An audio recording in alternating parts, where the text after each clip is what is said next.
Hello दोस्तों, इस channel पे आप सभी का स्वागत करता हूं दोस्तों। आज हमें सीखेंगे हमारी राष्ट्रीय भाषा हिंदी भाषा और पाइते भाषा। चले दोस्तों, बिना देर किए वीडियो को शुरू करते हैं। धीरे ओल, दीवार दाई, दीवार बांग, दीवार गेट, दूसरा अनीना, दरो लाविन, दिनचर्या hunjat dingdan gelkhiak dincharya angei banga dincharya nikhojat dan dholo sop dekha endi dekhe endi dur gamla darwaza kongkhak khat darwaje kongkhak khat sa tamzo timak huak dhaiso dani le som nga dharam sa khwa dazvi polsom der baje da khat lekim da som le akim dunia bar mitenga di der 1.5 khat le akim dubara sunjom non dubara non daftar office daftar pindan hiam in hiam nasep na diazat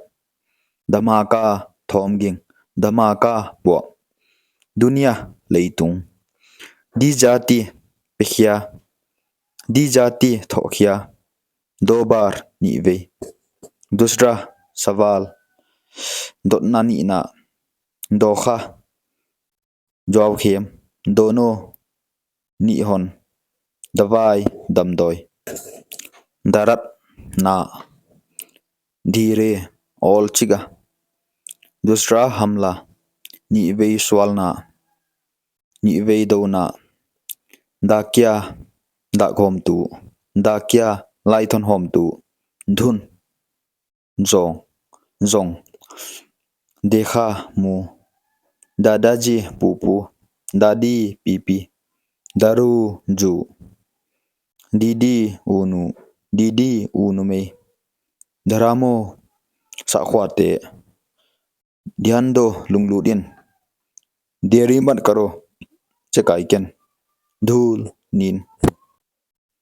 Dhobi Puan shop तू दादा पु दिमाग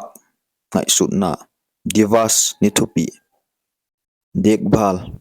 एनकाई देखभाल hungai देखो एनो